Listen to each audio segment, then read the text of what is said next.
the principal Ndonyo Mixed Secondary School, a sub-county school in a Tago sub-county, Kisii County. I have the pleasure to welcome you to our institution, the institution that has done very well in various activities, both co-curricular and academic. And today we are privileged to welcome our new learners, grade 10 learners, who have reported today. Quite a number have reported. So far since morning we have been able to admit about 43 students. Out of these 43, 23 are boys and 20 are girls. It's an honor to receive these learners, being the first of its kind, and having received such a number, we really thank God and pray that more will be able to come. So far, we have been slotted for 280 learners for this year, and we hope to surpass the number.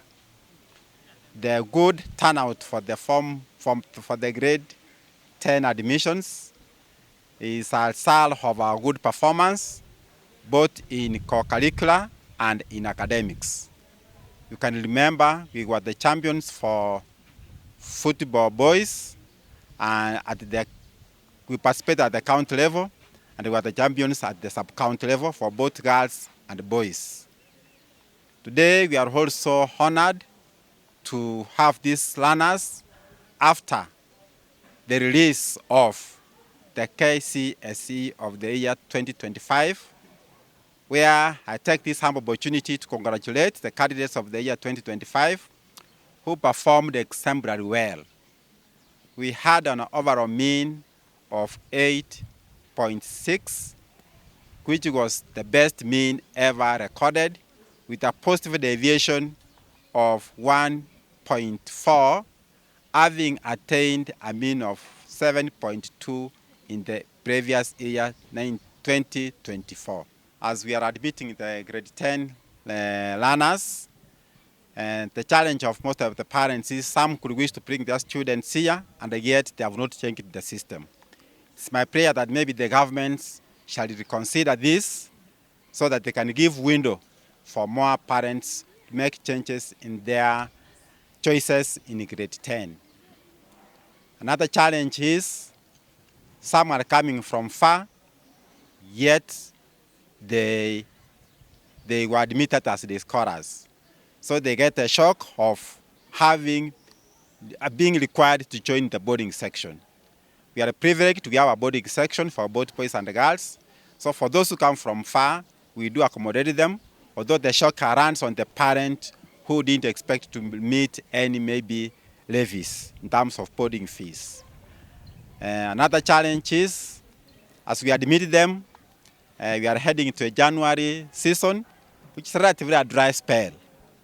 And therefore, water is a big challenge in this hill. We fetch over 3 kilometers from here, and we mainly rely on the rains. When it's a dry spell, the challenge shall be water.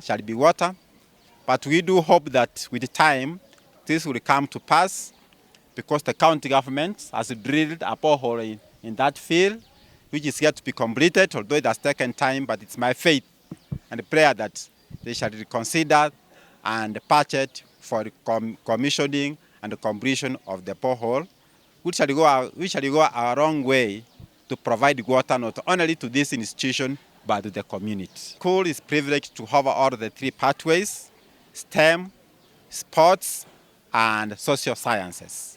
So all learners are well catered for. We look forward to equipping our facilities. So far, we have refurbished our one classroom to be a computer classroom. We are planning to refurbish one room to be a workshop for woodwork. Despite the challenges of the resources, we feel we are fit for the task. We shall wade in this system together, and I believe by the end of the time, we shall all be winners. Our parents around here in the community, we appreciate. They have always considered this school as their school, and indeed the institution has not failed them. They do bring their students here, and indeed they are very supportive.